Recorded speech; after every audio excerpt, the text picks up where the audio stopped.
Muita paz, muita luz a todos. Sejam muito bem-vindos ao nosso canal Pleiadianos. Meu nome é Espíndola e olha, eu confesso para vocês, eu estou muito, mas muito feliz de mais uma vez estar aqui essa noite com cada um de vocês. Gostaria de agradecer a todos vocês que compareceram, né, ao canal ontem, viu, Vale, e que nos ajudaram, né? Lá na live, compartilhando a live, comentando. Gostaria de agradecer ao grupo dos irmãos intergalácticos que foram lá, falaram sobre a associação SOS Felinos.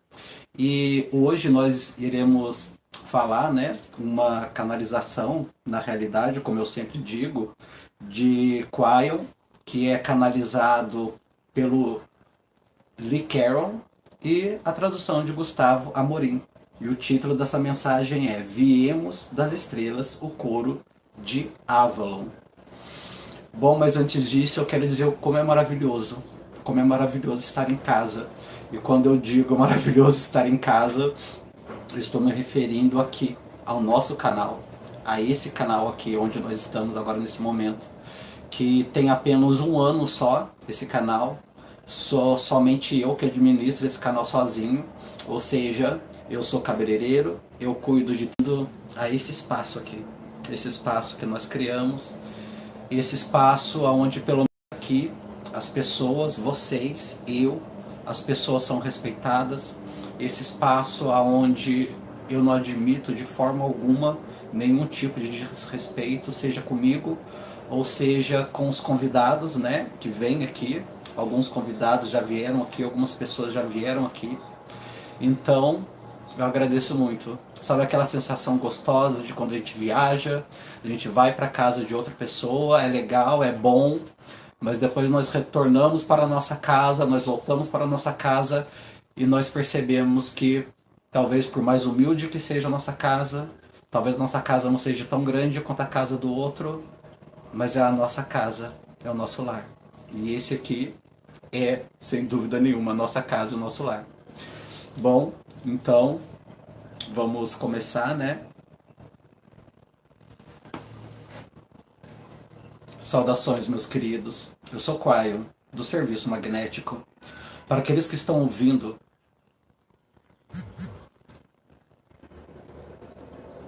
nós estamos no Reino Unido, em um nodo chamado Castonbury, e um coro pineal chamado o Coro de Avalon. E para aqueles de vocês que estão aqui, haverá 8 curtas mensagens hoje. Eu gostaria de falar sobre a história da criação novamente. Eu gostaria de falar sobre Castonbury. Eu gostaria de falar sobre as redes aqui. Eu gostaria de falar sobre o nulo correspondente que está aqui, correspondido, na verdade, a um lugar que não está. Gostaria de falar sobre a história pleiadiana. Eu gostaria de fazer tudo isso antes de vocês terem uma pausa. E quando vocês voltarem, eu gostaria de falar sobre a energia humana. Eu gostaria de falar sobre e aí. E eu darei a ele algumas instruções. Meus queridos, novamente, para aqueles que não ouviram isso, a história é impressionante, é inacreditável. E para alguns, eles dirão até mesmo que é impossível. Na verdade, eles vão categorizar vocês e qualquer uma outra pessoa que fale também sobre isso dessa forma.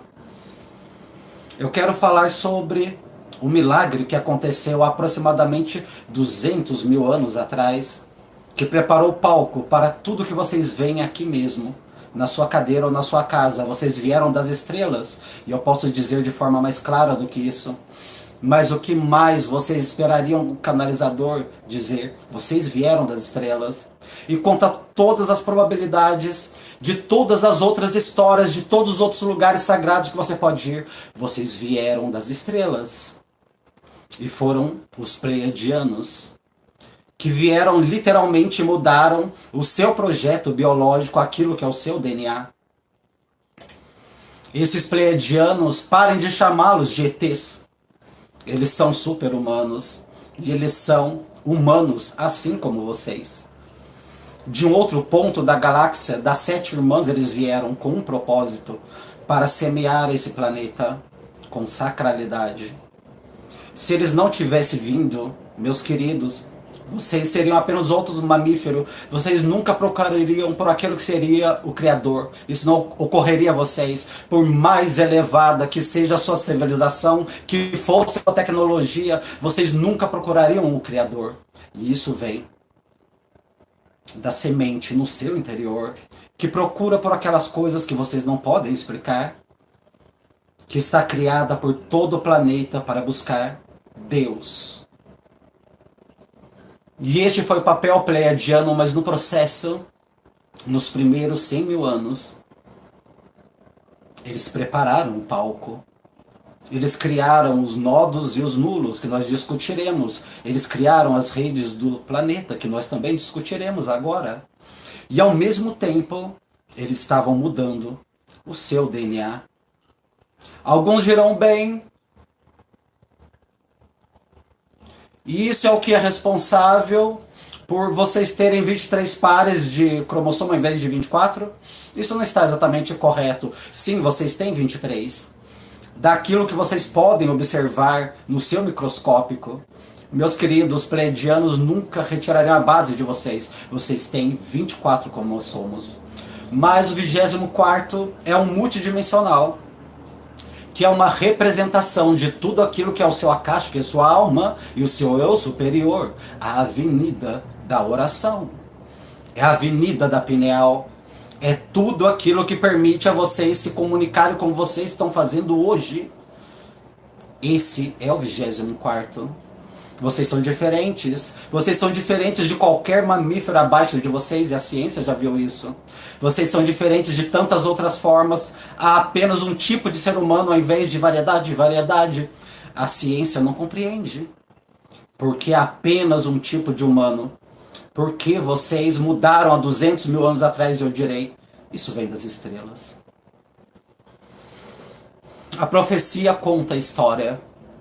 Os testes de energia. Houve 4 civilizações antes da sua, todas elas eram menores e elas não conseguiram, elas se destruíram, criaram suas próprias pragas. Algumas delas eram gananciosas, mesmo que fossem pequenas. Vocês são a 5ª raça. E a profecia dizia, se vocês passassem a antecessão dos equinócios, vocês veriam o começo de algo muito especial. Luz. Seria mostrado coisas a vocês que nunca foram mostradas antes. Todas as coisas começariam a mudar depois de 2012. E vocês cantam sobre isso. Em 21 de dezembro de 2012. E abriram os portões e enviaram o sinal. Vocês disseram a alguém o que vocês estão fazendo agora, nesse momento? Talvez você tenha dito aos seus parentes, seus amigos, bem, estou a caminho do Reino Unido para a performance de um coro. E eles disseram, você está brincando? Eu não sabia que você podia cantar. E você diz, não, é um coro um pouco diferente, há muitos de nós lá, e todos nós soamos muito bem juntos, temos 2 dias de ensaios intensos e um pouco de dança. E então, uma grande performance. E os seus amigos diriam, isso é empolgante. E eu adoraria contar aos meus amigos do Reino Unido para que eles possam comprar uma entrada, para que eles possam participar desse show. E você diria, bem, não há entradas na verdade, porque não há nenhuma plateia. E você diria, bem, sabe, nós cantamos para nós mesmos. Deixa eu ver se eu entendi direito. Vocês saem por 2 dias, você tem um dia de performance, vocês vestem-se e cantam para si mesmo. Vocês dirão, não, bem exatamente, nós também cantamos para os pleiadianos e as 7 irmãs.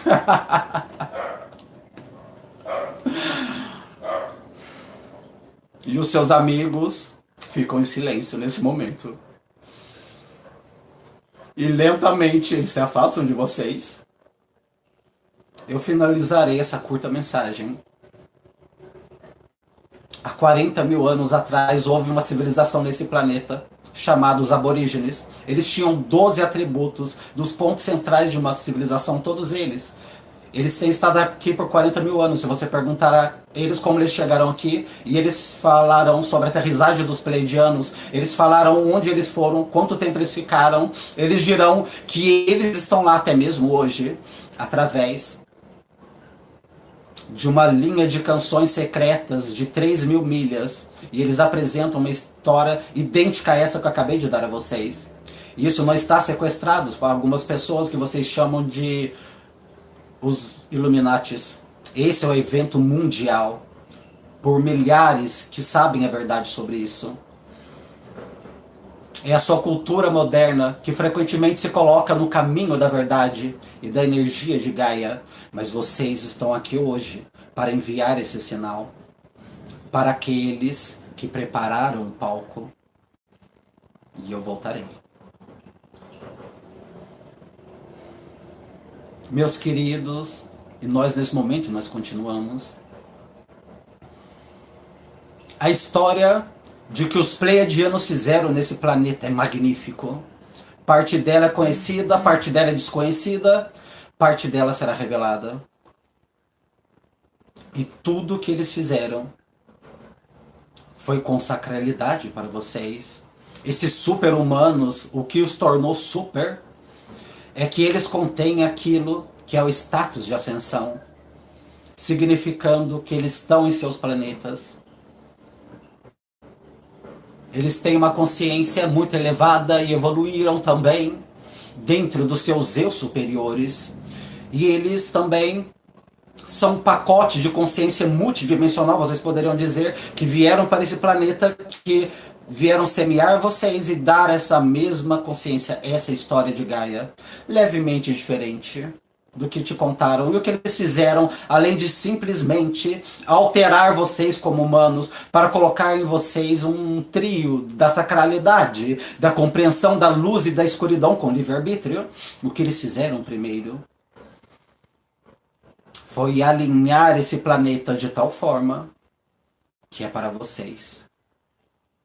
Eles estabeleceram sistemas nesse lugar, e parte dos sistemas que eles estabeleceram, nós já falamos a respeito, mas um deles, espetacular, eles deram a Gaia a consciência.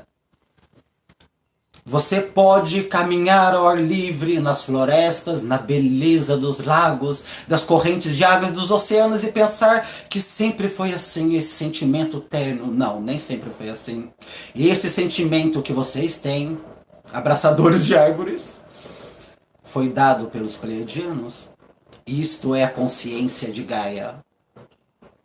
Ela conversou com os ancestrais e deu a eles informações. Alimentou vocês, deu a vocês água. Estava alinhada com a humanidade. Era para a humanidade. A consciência de Gaia, meus queridos. Toda parte de vocês que está faltando hoje, se vocês tiverem percebido, a maioria dos sistemas de crenças do planeta, a não ser dos antigos.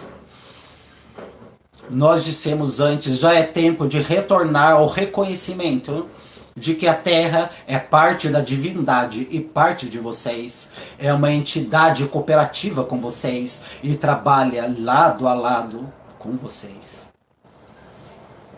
É algo profundo, eu sei. Na verdade, ela se alinhou magneticamente para estar. É algo profundo. Que vocês estejam passando por mudanças climáticas para essa época. É algo profundo que Gaia saiba sobre a mudança. Esteja a par com tudo aquilo que vocês estão fazendo. Que triste é que isso está tão separado da compreensão deste planeta, de quem Gaia é, mas isso mudará.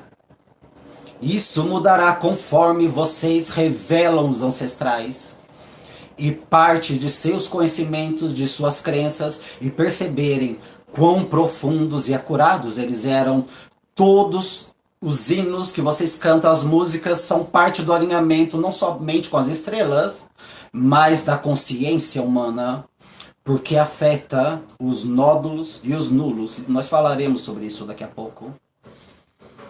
A segunda rede que foi colocada aqui é chamada de a rede cristalina.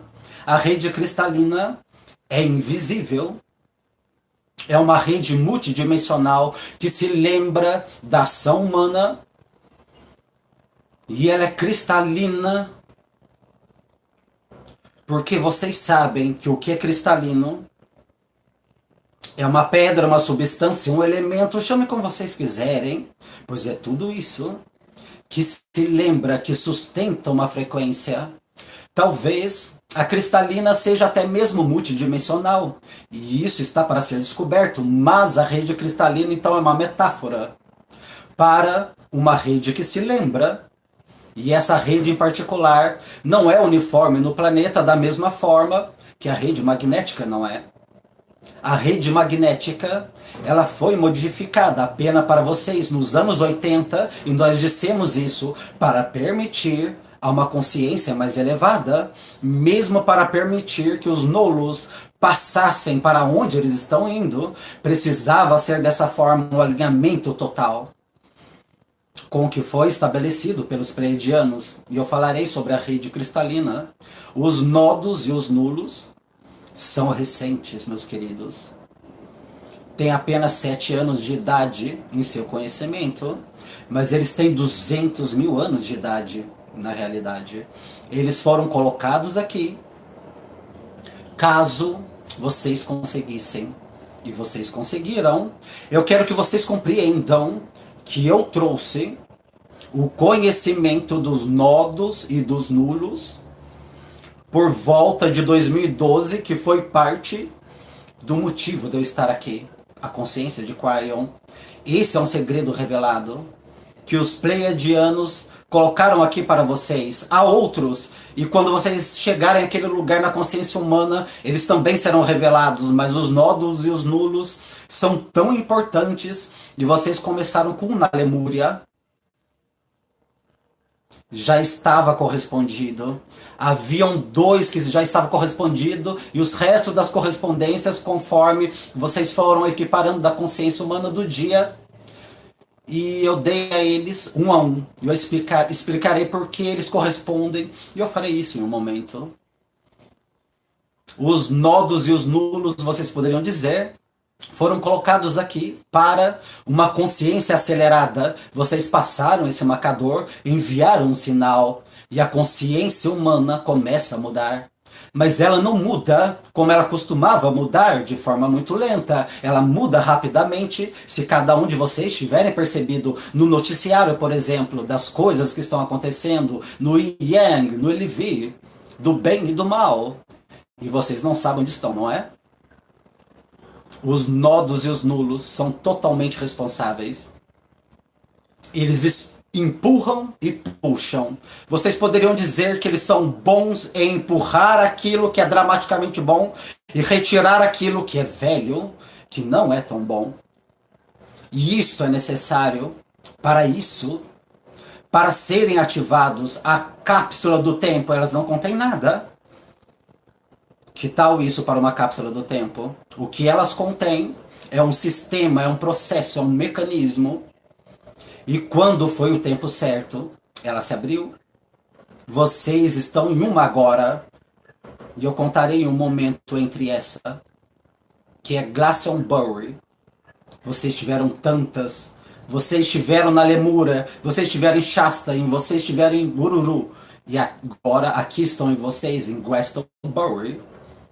O que torna isso diferente? E por que esse nodo é tão diferente? Continuamos.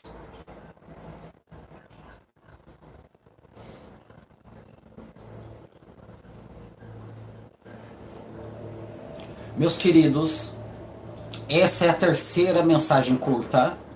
E nós continuamos essa história das redes.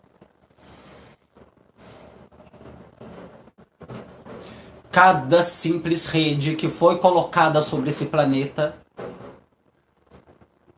E o que eu quero dizer com isso é que nenhuma delas são estáticas. Elas não são iguais de um lugar para o outro. E a clássica é o magnetismo. O magnetismo está constantemente mudando. Mesmo em um ambiente estático, você poderia segurar em sua mão e você diria, bem, a polaridade é a polaridade. O mundo é o mundo. Imagine se você fosse um animal microscópico sobre aquele imã, andando por ele. Você se sentiria diferente se você tivesse no positivo e numa posição ao negativo? E a resposta é sim. O magnetismo tem uma interface com a consciência e a biologia. É diferente em diferentes lugares do planeta. Os cientistas sabem disso simplesmente medindo a força. Isso não é tudo. Porque a rede magnética tem uma interface com outras redes criadas pelos pleiadianos. Então vocês têm anomalias. A rede cristalina não é estática também. Em primeiro lugar, eu disse que ela responde e se lembra da ação humana. A consciência, o ensinamento é assim. Você já esteve em um antigo campo de batalha e aqueles que são sensíveis aqui sentiram algo nesse momento. A pergunta é, de onde vem esse algo que vocês estão sentindo? Você diria, bem, é a energia do que aconteceu aqui, então nós diremos, e qual é o mecanismo de vocês sentirem uma energia de um cemitério, de um campo de batalhas, ou de qualquer outro lugar onde as coisas aconteceram e que foram dramáticas para os humanos? E a resposta é a rede cristalina. Ela está lá e se lembra das coisas e então produz, tocando de volta, se quiserem chamar assim, para alguém que é sensível e tem sensibilidade. E essa rede cristalina não é estática também.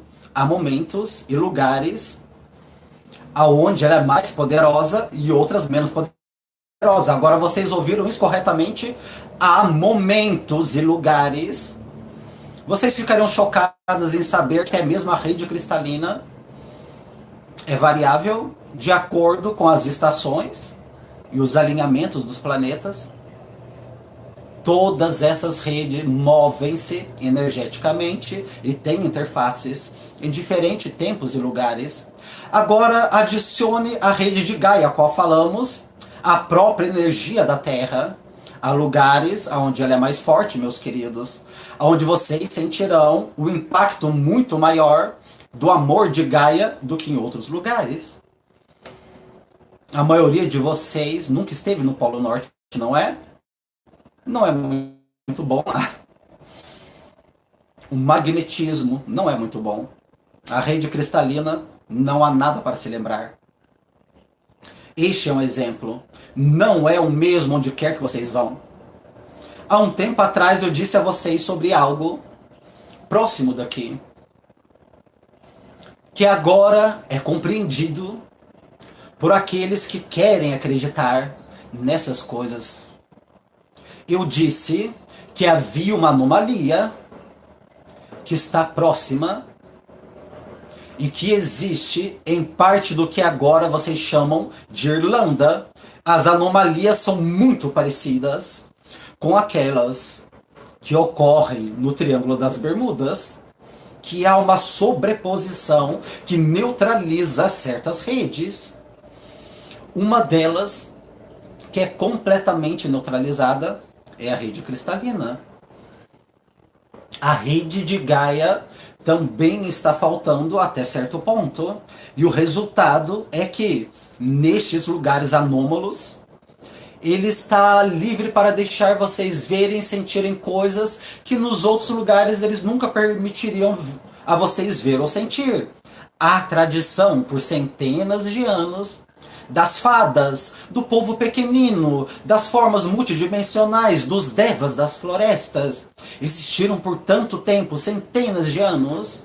São conhecidos, reconhecidos na sua história, em certo ponto, pelos antigos e até mesmo o governo moderno lá na Irlanda. Eles ainda não tocaram numa árvore das fadas, meus queridos, e isso é devido à anomalia das redes cautelárias. Você acharia interessante saber que vocês têm exatamente o oposto? em Glastonbury, a rede cristalina, para compensar aquela que está próxima daqui, que não tem nada. Aqui é 2 vezes ou 3 vezes mais que qualquer outro lugar no planeta.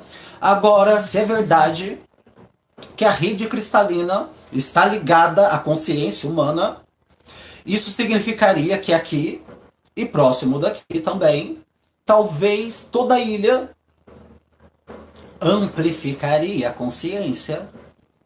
E isso acontece. E o que uma consciência amplificada significa, Quaion? Significa que todos querem estar aqui. Significa que é famoso por algumas coisas esse país. Significa que a consciência que está em cada simples humano, os desejos, a jornada do herói, aquilo que vocês querem tão intensamente está aqui. Muito mais do que isso foi amplificado, foi realçado. Vocês não acham interessante que há poucos lugares do planeta que romantizaram as suas batalhas como aqui? Isso significa que há uma rede cristalina aqui que vai em direção à luz, que vai em busca daquilo que é o que os humanos querem, que eles acelerem. Vocês estão em uma rede muito, muito especial, meus queridos. Quanto mais poderosa ela é do que qualquer outra ou qualquer outro nódulo do planeta, a não ser a Lemúria antiga. E é por isso, porque este nódulo está bem no meio de uma rede cristalina muito amplificada. E agora eu quero que vocês lembrem de algo. As redes e os nódulos estavam aqui muito antes das Lêmuras. As redes e os nódulos estavam muito antes dos países até mesmo terem nomes. Então, no entanto, este é o lugar para onde vocês vêm, para ouvir as histórias, para sentar aos pés dos poetas, para ouvir a música, imaginar o que poderia ter acontecido aqui. O que poderia ter acontecido aqui? Houve uma espada. Houve um rei. Continua.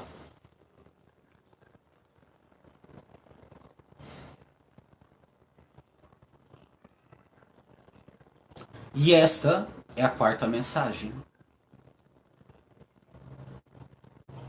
O 4 em numerologia tibetana é o número de Gaia.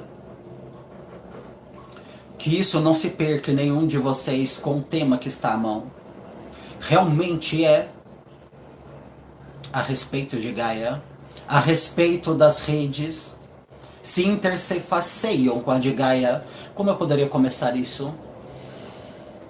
Vamos começar novamente com o super-humano, o pleiadiano. Se precisasse haver uma diretriz principal, uma escalada no DNA, se tal coisa fosse possível, não seria o que vocês têm livre-arbítrio. Essa não é a diretriz principal. Livre-arbítrio é uma habilidade. Qual seria o pensamento, semente original, o que estaria no centro da roda de ensinamentos?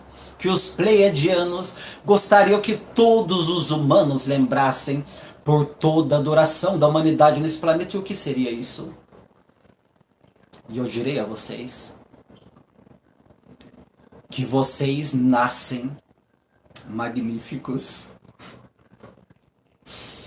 Vocês estão conectados com a fonte criativa.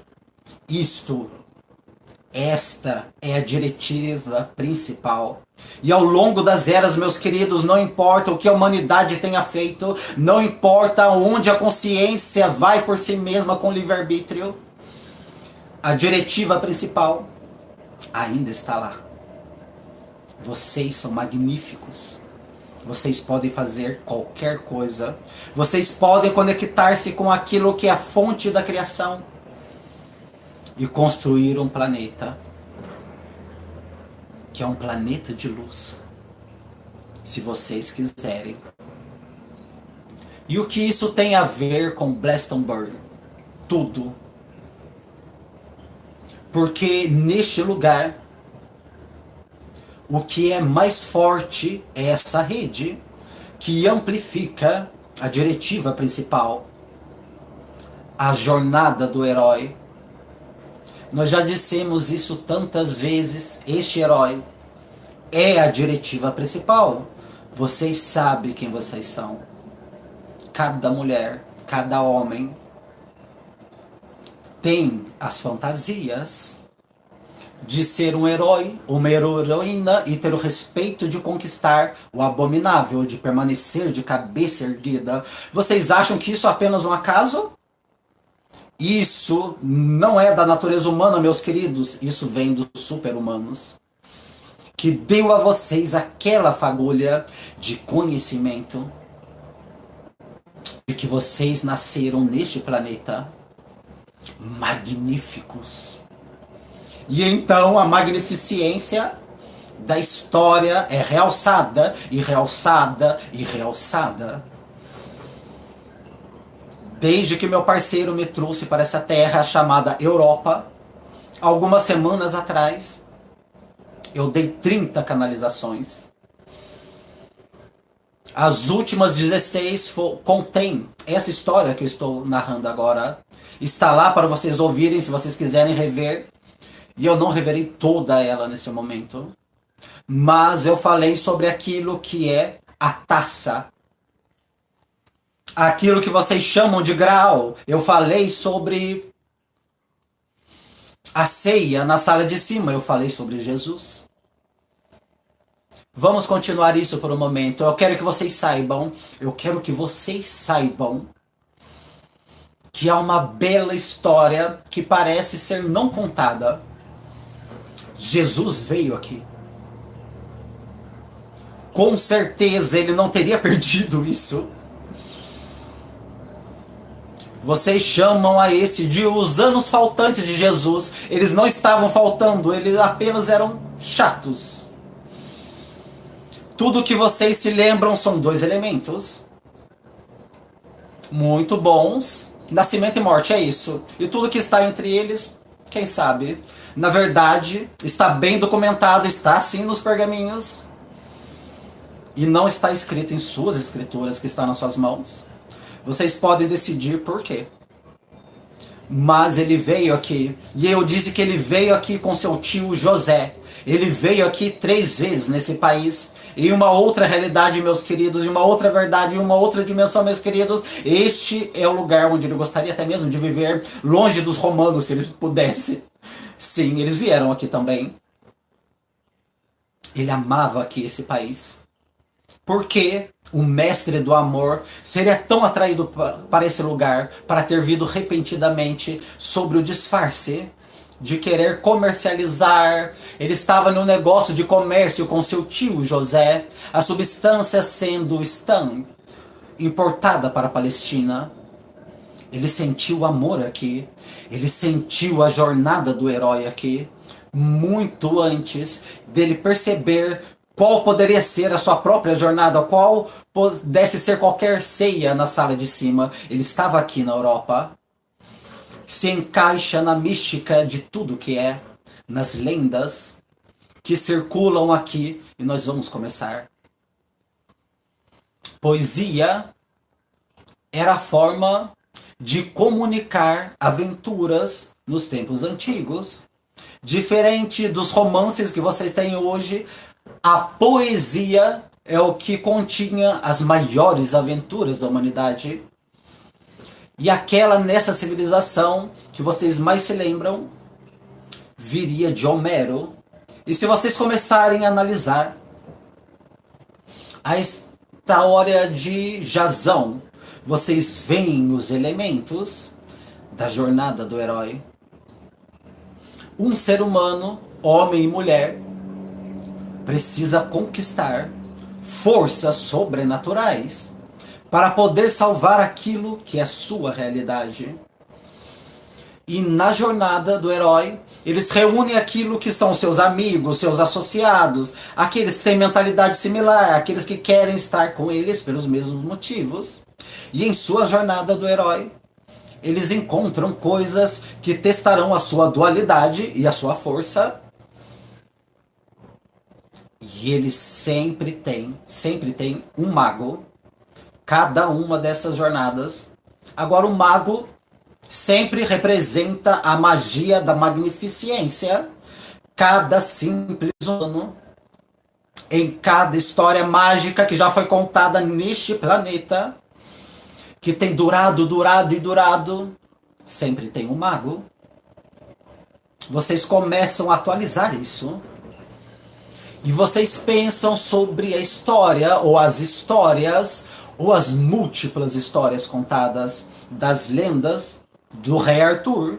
E é claro, nessa lenda, ele tem a mesma coisa. Ele precisa conquistar forças sobrenaturais, testar a sua dualidade, trazer junto com eles aqueles que têm mentalidade similar, chame do que quiserem. E ele tinha um mago muito bom.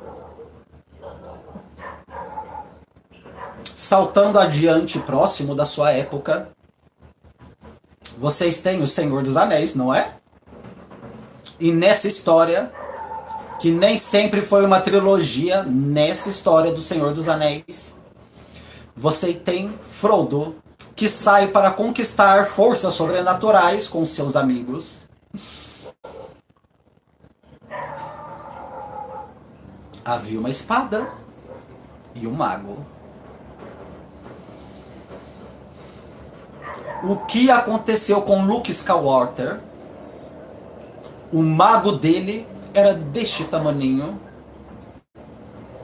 E ele saía para conquistar forças sobrenaturais com seus amigos. Com seu mago. O pequeno garoto com os óculos e a varinha. Saindo para conquistar forças sobrenaturais com seus amigos. Harry Potter e um mago. Meus queridos, esta é a jornada do herói. Ela é magnífica. Derrota os dragões da dualidade. Ilumina as luzes da alma humana. E traz a vocês para um lugar onde vocês não estariam estado antes, devido à magnificência. Arthur é real nos corações de todos aqueles que leem as histórias. Há muitos Arthurs para ter sido um ser humano literal no planeta. Ele precisaria ter pelo menos 400 anos de idade, pois há muitos Arthurs. E no entanto, ele era real. O fato de que ele vive da magnificência de todos vocês, e essa terra é reconhecida pelas lendas de heroísmo. Eu estive em um lugar muito parecido com esse, eu lembrei aqueles que estavam vindo de algo. A jornada do herói foi literalmente desempenhada fisicamente aqui. E um dos motivos do porquê a Batalha da Bretanha foi conquistada contra todas as probabilidades foi que a rede cristalina amplifica heróis aqui. Diminui os vilões e amplifica os heróis, e não houve nenhum questionamento dos que haviam aqui naquele tempo de que eles poderiam se erguer, porque eles nasceram magníficos e eles conquistariam aquele que é o maligno, que estava no caminho, e foi o que aconteceu, e eles o fizeram nesta terra. E isso não é uma lenda. Percebe para onde estou indo com isso? Meus queridos, eu gostaria de corresponder com o nulo. Eu quero que vocês façam a lição de casa quando fizer isso. Está na Groenlândia.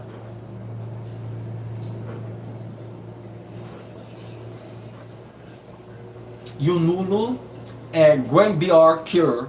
Agora, a Groenlândia nem sempre foi a Groenlândia. A Groenlândia não era Groenlândia quando os nodos e nulos foram colocados lá. Era simplesmente uma terra. Então não se surpreendam se eu disser a vocês que a área do nulo inclui a Islândia. Se vocês derem uma olhada e forem até a Groenlândia, eu direi a vocês, se você já esteve lá, alguns de vocês já estiveram lá, não é interessante? A sensação era parecida com a Nova Zelândia, não é? Parecia com aqui, não é? Vocês foram amplificados, não é? Ouvia algo com em relação àquele lugar, não é? A rede cristalina é quase idêntica lá. Há lendas lá, sim, há muitas lendas. Houve um poeta galês, e nessa poesia Ele falou sobre um homem como espada, Arthur, em sua própria área, chamada Stirlingshire, a um lugar chamado Camelon. Se você for para a Groenlândia, você encontrará isso, pois o homem galês, seus escritos também foram lá. Eles eram poetas, eles compreendiam, eles tinham suas lendas, meus queridos. Vocês perceberão que elas são muito similares a essa. Este é o parque correspondido hoje. Eu sairei do palco agora, mas não antes de o meu parceiro contar sua piada. Ele precisa contar a sua piada. No último conjunto de tons, as pessoas que vivem aqui no Par de Gales ficaram muito felizes.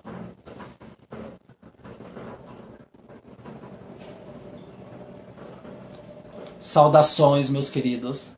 Essa é a mensagem número 5. Agora, nós trazemos toda essa mensagem, esse grupo de mensagem mais próximo de casa.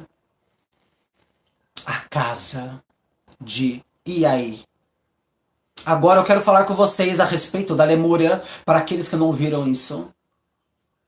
E poderão se perguntar sobre a realidade da lenda da Lemúria, do pequeno continente de Mu. Nós explicamos isso por várias vezes.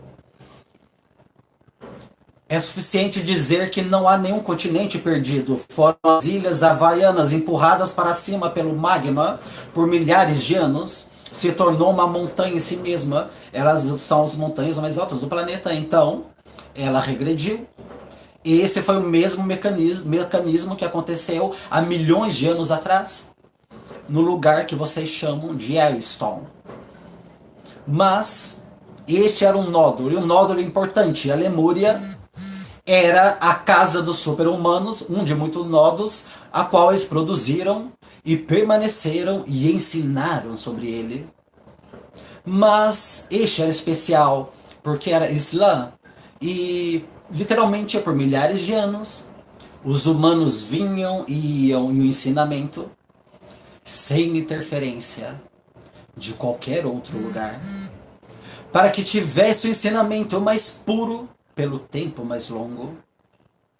E eventualmente, como vocês sabem, e até mesmo conforme vocês celebram hoje, a corporeidade da mulher super-humana seria transformada para aquilo que nós chamamos de o pacote da consciência.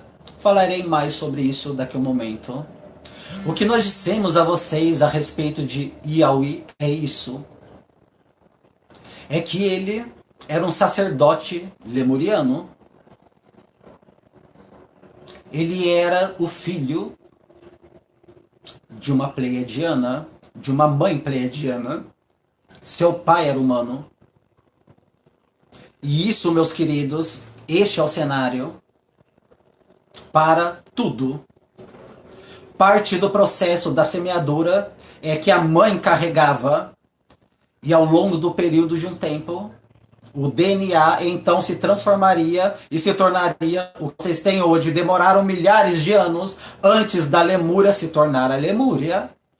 Mas quando começou, e conforme se desenvolveu, houve alguns seres humanos que foram escolhidos para permanecer por mais tempo, pois eles tinham a tarefa para fazer coisas específicas que então residiriam em seu acástico, de forma quando eles reencarnassem por várias e várias vezes, até um tempo da apreciação dos equinócios, em 2012 agora, eles então despertariam com aquele conhecimento, caso fosse necessário. E vocês despertaram, e é necessário agora. E isso explica os tons. Eu disse para tantos de vocês que Iai tem uma memória chocantemente acurada dos tons. Nós falaremos um pouco mais sobre isso, algo que eu revelarei. Vocês ouviram talvez a respeito do tempo do rejuvenescimento. e isso é curado. Ele é chamado de o tempo do rejuvenescimento. Mesmo nas línguas lemurianas e aqueles que seguem, era interpretado como o templo do rejuvenescimento, o templo. Então, e aí, fez ciência elevada lá. Deixe-me falar sobre o templo, mas primeiro deixe-me falar sobre a sua família. E aí tinha uma irmã. A irmã veio da mesma mãe pleiadiana. A irmã é Merle-Ha. Thoth tinha um meio-irmão, não da mesma mãe pleiadiana, mas do mesmo pai. E essa é a extensão da sua família mais próxima. Tanto Thoth quanto a sua irmã viveram na Lemúria por muito tempo. Muitas das vidas de humanos comuns eles viveram. Ele, sua irmã e seu meio-irmão regularmente visitavam o templo e eram rejuvenescidos para que eles pudessem durar muito tempo. Agora há um propósito em tudo isso, e é parte do plano pleiadiano, e tudo envolve ao redor de hoje, de agora. Foi a sua família, fisicamente, que está aqui na sala. Merle-Ha é doutora Under Rose.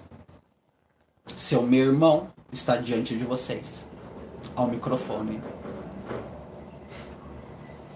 Tudo caso houvesse um templo, quando vocês passassem a precessão dos equinócios e decidissem não mais fazer guerras, ter uma consciência mais elevada, de forma que esses três colocados juntos com um propósito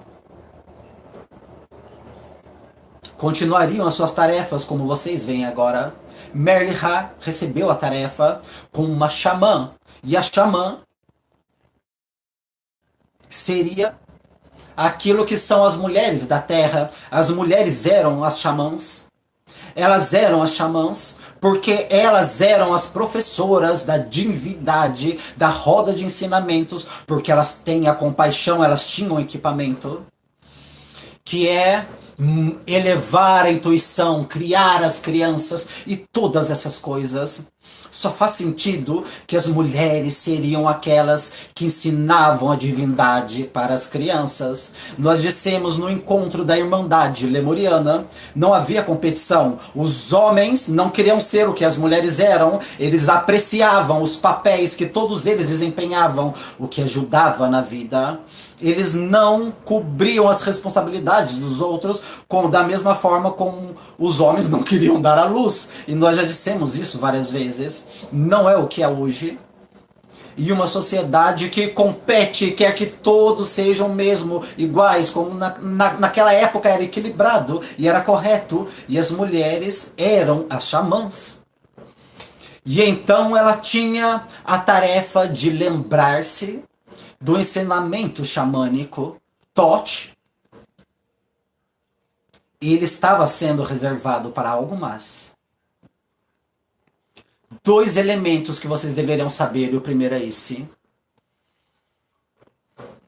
Ao viver mais tempo, ao operar o tempo do rejuvenescimento, dentro dele estava sendo colocada por várias e várias vezes o conhecimento do DNA.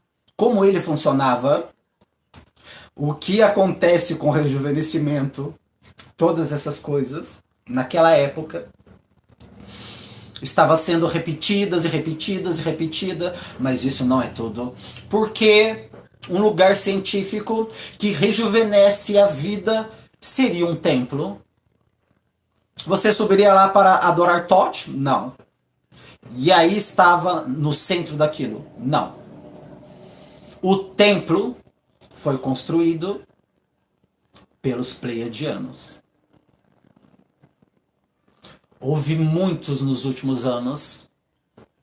através de sua intuição e do seu akáshico, que poderiam desenhar o templo do rejuvenescimento, alguns de forma muito específica, alguns com lembranças que eles dizem ser perfeitas. Nenhum deles era perfeito, mas um é muito próximo. E quando vocês veem, até mesmo os primeiros, vocês veem que não há nenhuma forma de eles poderem ter construído tal coisa na Lemúria, como a civilização iniciando nas ilhas. Eles nem mesmo tinham os materiais.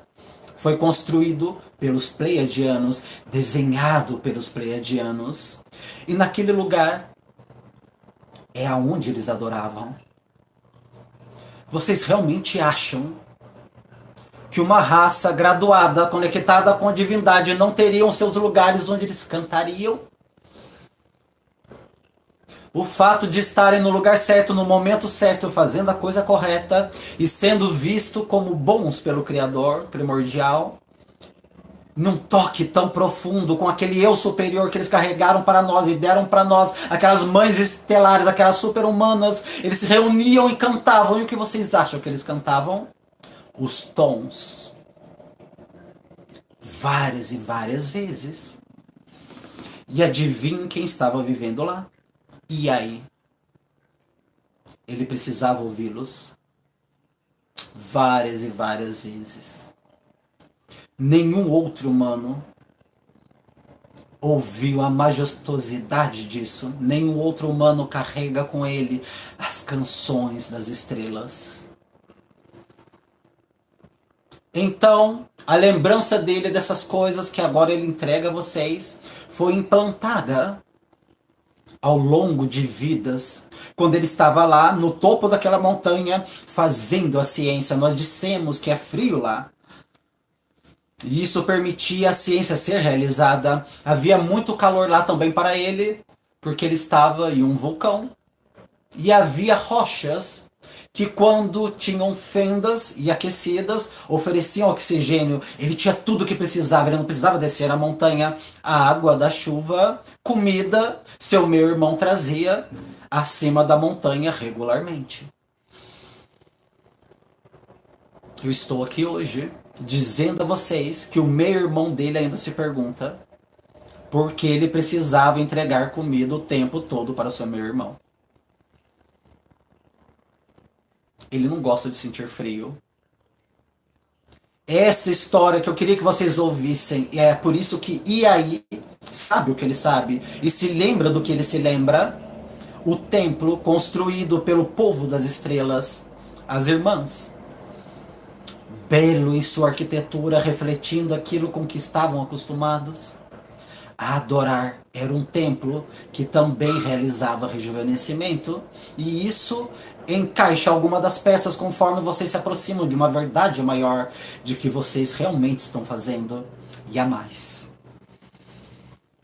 Porque na próxima sessão falaremos sobre a mãe dele.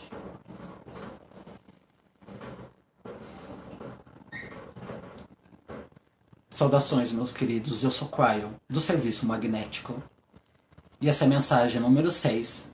Na numerologia tibetana, o 6 é a perfeição e a harmonia. Nós falamos sobre os Pleiadianos e o que eles fizeram na Terra, em geral. Nós nunca falamos realmente sobre o que eles faziam no dia a dia ou como eles se sentiam a estarem aqui nesse planeta. Eu quero que vocês se lembrem, eles super-humanos eram super porque eles estavam conectados com a fonte central. Eles estavam tão conectados, meus queridos, que na história alguns deles foram confundidos com anjos. Na verdade, é engraçado ver que alguma das suas escrituras sagradas, o que um anjo diz saber muito bem, que elas eram mães estelares. E isso é com ascenso eles eram. Vocês podem imaginar por um momento deixar as suas casas sabendo que eles viriam para este planeta e existiriam aqui nesse planeta e nunca retornariam. Um dos motivos para o Templo do Rejuvenescimento era para lembrar-lhes de sua casa, com a sua arquitetura e todas as coisas que eles fizeram. Eles não podiam fazer aqui no planeta, nos outros nodos, nos outros lugares para onde eles vieram, similares à Lemúria, pois eles sabiam que haveria outros invadindo a Terra ou perguntando o que estava lá.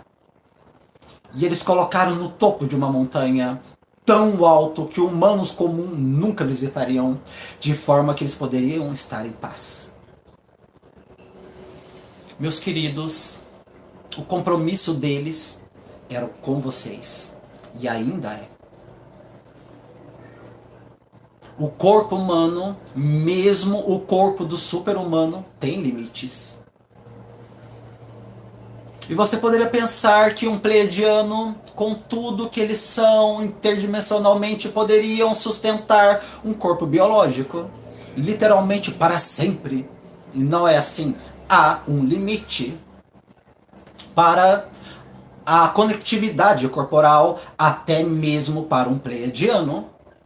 E eles esticaram aquele limite, estenderam, e eles viveram milhares de anos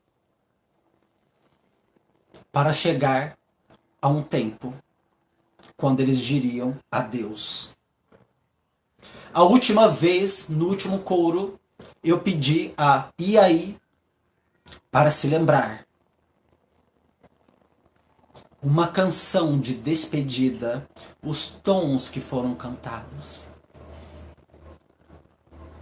E aí foi e mudou aquilo para um outro tipo de canção. Como se você tivesse livre-arbítrio. Mas intuitivamente você mudou de forma correta. E é sobre isso que eu quero falar. Os tons que foram cantados várias vezes. O primeiro conjunto de 24, na verdade 12 pares, foram muito mais fáceis para vocês. Aqueles que seguiram foram mais difíceis, porque você não os ouviam frequentemente. E aqueles que seguiram aquele, você teve que ter ajuda dos seus ancestrais e outros também. Ainda em seu registro akáshico você repuxou para fora, mas este foi cantado apenas uma única vez. Uma vez. É o mesmo que ela cantou para sua irmã. Não é uma canção de adeus e despedida que, no entanto, ao mesmo tempo é. Porque não há nada como ter uma mãe por gerações e gerações de amor. Na forma humana para tocar, abraçar, sentir e ouvir cantar.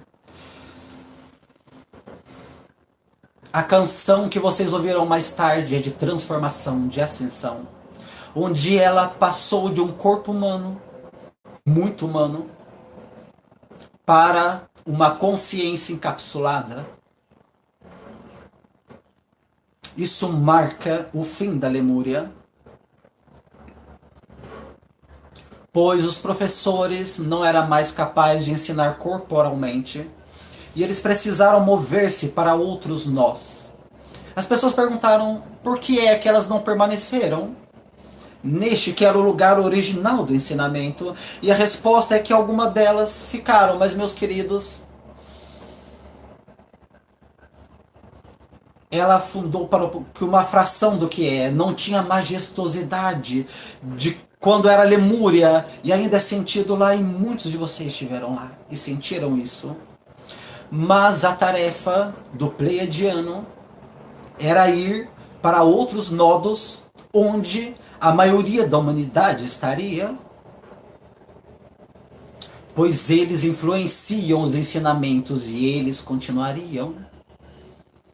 Quanto tempo é uma vida pleiadiana? E a resposta é pelo tempo que eles desejassem que fossem. Alguns deles, incluindo a sua mãe Thoth, permaneceram nesse planeta indefinidamente. Eles sabiam disso. E a morte para um pleiadiano não é o seu tipo de morte, é uma transformação de volta à fonte central. E eles são conscientes disso. Imaginem a ascensão consciente talvez até mesmo como o seu profeta Elias, onde vocês se lembram das escrituras e realmente não há nenhuma morte, algum dia. Para onde você acha que a sua mãe foi? E aí? Pense a respeito. Ela foi para Shastar. Shastar não veria população por muito tempo. Ela foi para um dos centros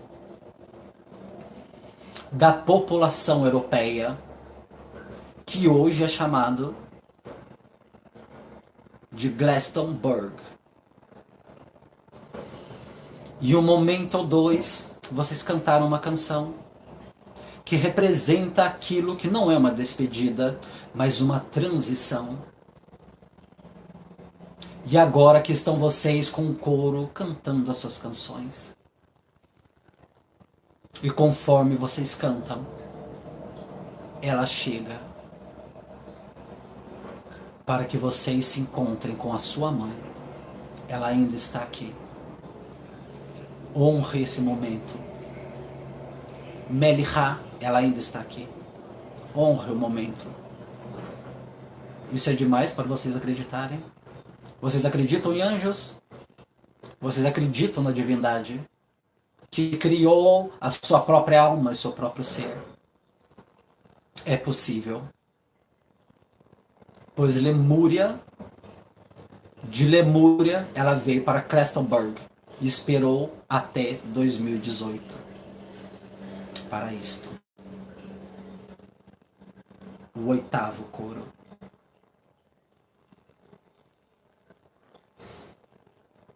E esta agora é a mensagem número 7.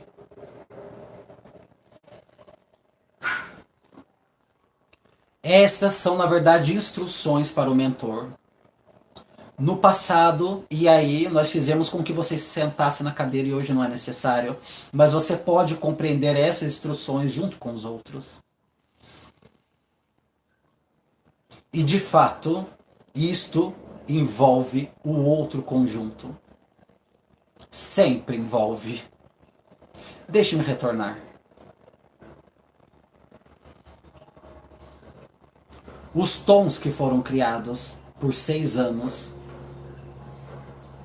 têm sido os tons que você se lembrou em seu registro acástico, como nós já descrevemos. Ele remontou aos tons para os quais você precisava ter ajuda, que você já tinha ouvido, mas não tão frequentemente. E isso evoluiu para o que você tem em uma cantiga de ninar e uma despedida. E agora eu gostaria de desafiar vocês para algo muito mais simples. Mas este, mesmo que seja simples em sua construção, será mais difícil de lembrar. Deixe-me explicar. Antes dos pleiadianos chegarem aqui, meus queridos, eles tinham passado por aquilo que vocês estão passando agora. De todos os planetas de livre-arbítrio, aqueles que representam as 7 irmãs, provavelmente tiveram o passado mais salgado. Nós dissemos em uma outra canalização que eles até mesmo passaram por genocídio. O mais escuro da escuridão que vocês imaginarem, o que quer que vocês pensem que aconteceu nesse planeta, que é o mais feio que vocês possam imaginar, eles viram e eles passaram ainda mais, de forma muito mais intensa, e no entanto, eles se retiraram através de uma civilização e tomaram uma decisão, como vocês fizeram. E aqueles que estão ouvindo isso nesse momento pela primeira vez perguntarão: que decisão? Não me lembro de ter tomado nenhuma decisão. Foi a humanidade toda de uma vez decidiu parar o ciclo que traz vocês guerra após guerra, o ciclo onde vocês não serem inteligentes o bastante para ver a disfunção disso, porque isso nunca resolveu nada. Uma raça humana coletivamente que diria: estamos cansados disso, gostaríamos de mudar os nossos parâmetros. uma humanidade que decidiria que a história não mais guiaria o futuro. E é isso que vocês estão fazendo exatamente agora. De fato, vocês sobreviveram além daquilo que tinha sido previsto, que vocês não conseguiriam. De fato, vocês foram além daquele ano 2000, que foi descrito como o ano do Armagedon. O tempo quando a guerra finalmente cobraria o preço da humanidade e vocês deixariam de existir como vocês conhecem hoje. Vocês passaram pela mudança de 2012, quando os calendários terminaram e as profecias ficaram lá. E lembraram a vocês de onde vocês estavam indo, para um abismo, na verdade, onde não havia mais profecias e ainda não há. Vocês estão em uma época agora que ninguém previu que vocês estariam. E vocês celebraram esotericamente com os tons. E aqueles de vocês que acreditam que os pleiadianos estavam aqui foram ouvidos. Isso navegou através dessa galáxia e muitos souberam que esse planeta de livre-arbítrio tinha conseguido ultrapassar. Assim como a civilização pleiadiana, eles passaram também por esse momento. Então eles começaram a crescer. Eu disse a vocês, meus queridos, que chegará um tempo quando vocês poderão olhar para trás para esses anos e literalmente mudar o seu calendário novamente, recomeçando tudo novamente. E vocês chamarão os anos antes de 2012 de a Era da Barbárie. Esta será agora a Era da Compaixão. E lentamente, muito lentamente, vocês verão a humanidade começar a se reunir e a concordar que a história e o que aconteceu no passado não deveria guiar o seu futuro. Israelenses e palestinos farão essa escolha juntos com uma nova liderança logo, quando literalmente eles precisarão respirar fundo e dizer: nós sabemos, nós conhecemos a nossa história, nós sabemos o que aconteceu, mas nós não nos importamos, o que nós queremos é o futuro, nós não queremos lembrar do passado e culpar. Nós não queremos a retribuição que vem com o que aconteceu naquela época, nós queremos no futuro seja aquilo que nós desejamos a partir de agora. E é isso que vocês farão. E é isso que os pleiadianos fizeram. É isso que eles fizeram. Século após século, a consciência do passado foi elevada e começou a se tornar multidimensional. Aqueles que semearam a eles os encontraram finalmente, nós falaremos sobre isso. E eles cantaram canções àquele respeito. Eles cantaram canções de vitória a respeito. No planeta deles eles tiveram celebrações. Naquilo que era o ano deles. E eles se reuniam e cantavam a canção da vitória. Uma canção simples. Uma canção de vitória que todos eles conheciam. E era a vitória sobre a dualidade de uma era bárbara que eles tinham passado e superaram. E eles perceberam que todas as almas que foram parte do antigo também reencarnavam agora, também era parte do novo. Eles compreendem agora e naquela época, e mesmo antes daquilo, o sistema de Deus. E aí tem um desafio a este. Eu quero que você se lembre de algo que você nunca ouviu. No entanto, eu disse que a sua mãe está aqui. O akáshico dela ainda se lembra. Cada simples pleiadiano conhece essa canção de trás para frente. Sua mãe nunca partiu e ela continuará a compartilhar o akáshico dela com você.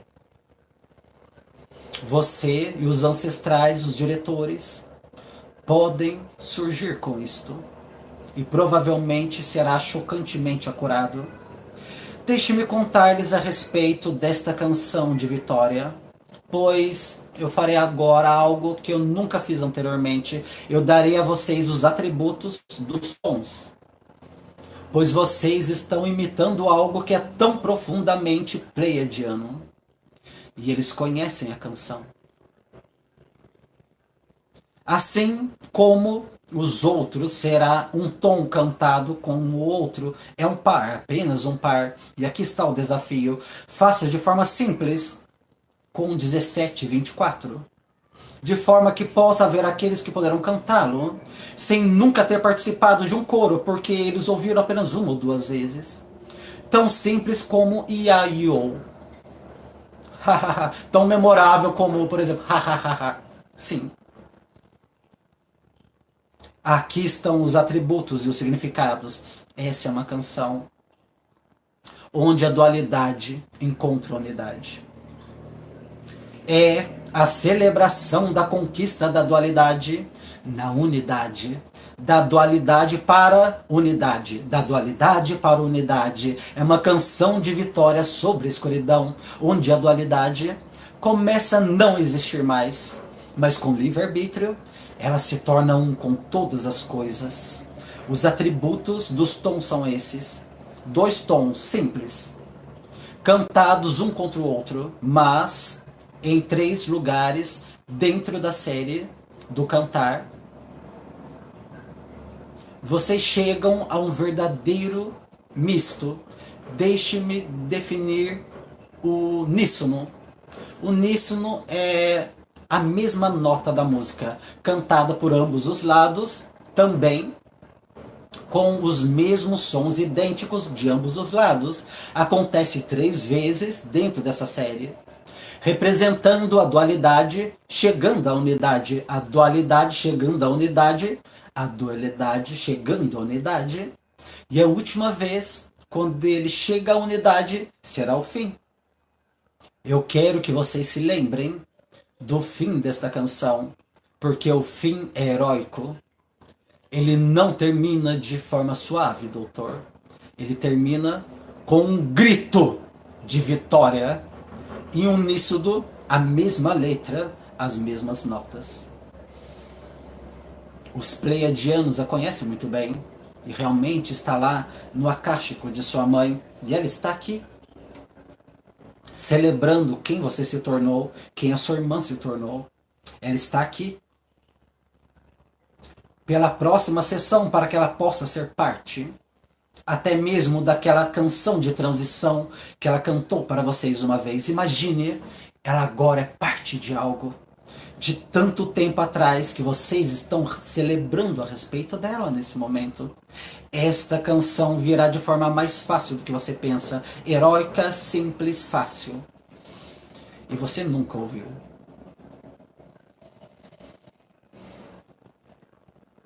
E eu voltarei.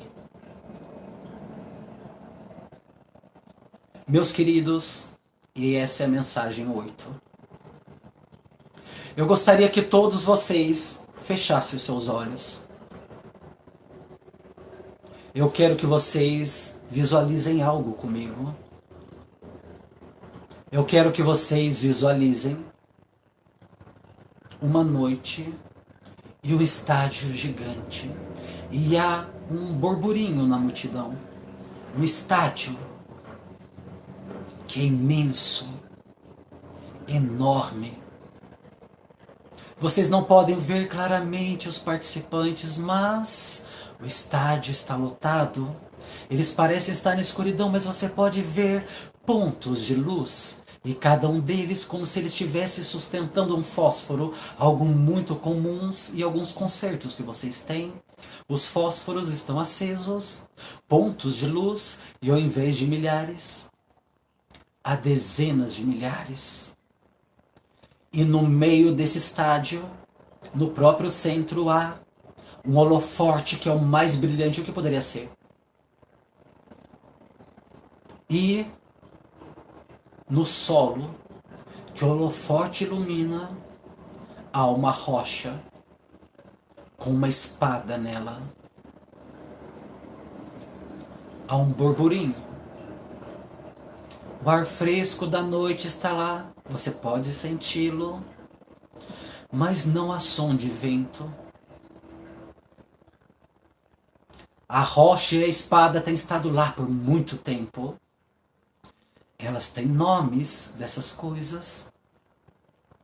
Através das lendas da terra, vocês nomearam todos os utensílios, quase como se eles tivessem personalidade, todos eles.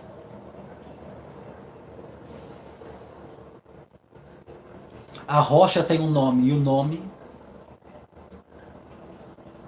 é a escuridão do passado. A espada tem muitos nomes, pois ao longo da história do seu planeta, e cultura após cultura, todos eles deram seus nomes à espada.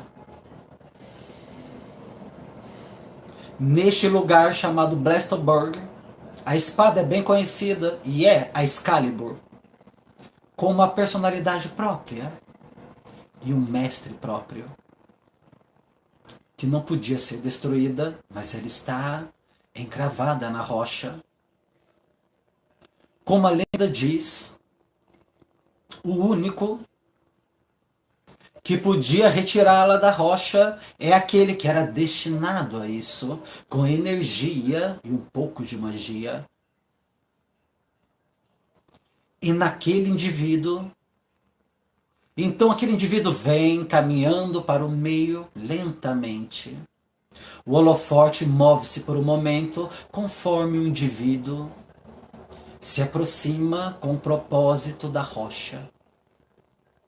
Aqueles que estão observando conhecem a história e muitos tentaram e falharam. O nome do indivíduo, neste cenário em particular, não o homem, não a mulher, é o ser humano. Um sobrenome seria a humanidade, se vocês quiserem chamar assim. Essa civilização, número 5, se vocês quiserem chamar assim. E o humano se aproxima da plataforma e olha para a espada. E o humano sorri. Não há nenhuma gota de suor, pois o humano sabe que a espada será liberada. Porque vocês sabem, o humano compreendeu, o humano tem alguma magia. O humano, na verdade, tem um mago. O humano compreendeu. O mago é chamado 23 pares de cromossomos. O mago super-humano é um super-humano hoje com o DNA de um pleiadiano. O mago é o pleiadiano dentro de vocês. Vocês têm a biologia deles. Há aqueles nesse planeta que acusariam vocês em seus sistemas de crenças. Eles dizem, vocês são todos ETs, vocês são todos de algum outro lugar, eles dizem. Toda a humanidade extraterrestre, meus queridos. Cada um de vocês com 23 cromossomos visíveis. Vocês são todos das estrelas, mas muitos de vocês não sabem disso. E como reconhecimento do mago, está o reconhecimento da criação do mago. Vocês têm um eu superior, chame como quiser. Esta é a magia, Deus em seu interior. Aquilo que os pleiadianos deram a vocês, o ser humano então pega a espada e a retira da rocha. Você esperaria um rumor daqueles que estão observando, mas não há nenhum som. Perceberam, meus queridos? Não há som no espaço nesse momento. Eles são as constelações, as galáxias, as estrelas, os planetas. E quando vocês puxaram aquela espada em 2012, todos eles souberam. Todos eles o fizeram.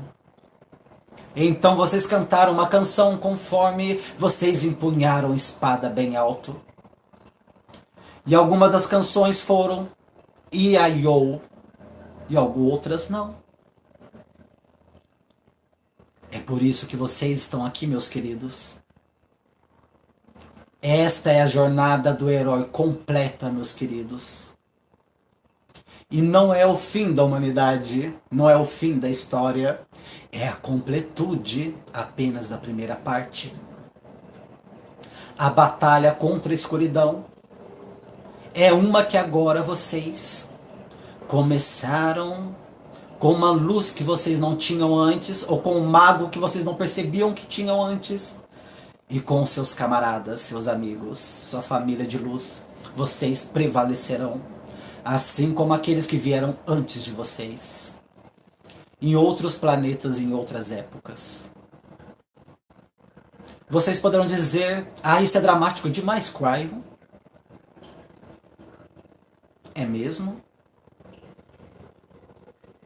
Dê uma olhada nas lendas aqui, examine-as.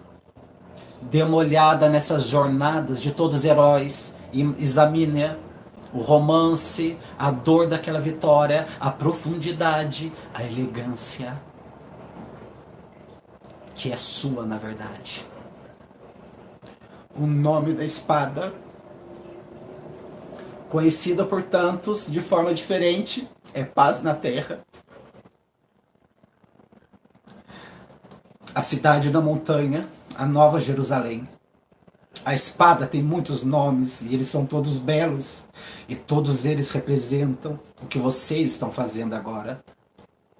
A espada começa a brilhar e irradiar a luz. Conforme o humano a pega e caminha para fora do estádio, tanto para combater a escuridão e vencer. Esse é o fim desse coro, mas não é o fim da jornada. Cada um de vocês é aquele ser humano que retirou a espada. Eu quero que você mantenha isso em sua mente, em sua memória, em sua visualização de quem você é e quem é o mago e de onde você veio. E assim é.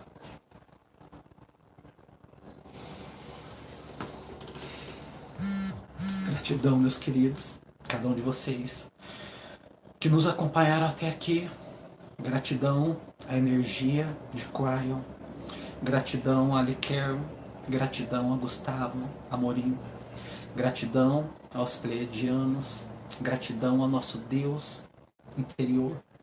Gratidão ao sagrado feminino. Gratidão ao sagrado masculino. Gratidão a Gaia. Nós somos esse herói. Nós somos a humanidade. Nós somos aqueles que tinham um destino trágico traçado em 2000. Não era para nós estarmos aqui. Nada foi profetizado sobre isso. Não era para nós estarmos aqui. Mas nós estamos aqui. Uma nova humanidade. Cada um de nós. Até mesmo aqueles que não se lembram. Gratidão, muita paz e muita luz.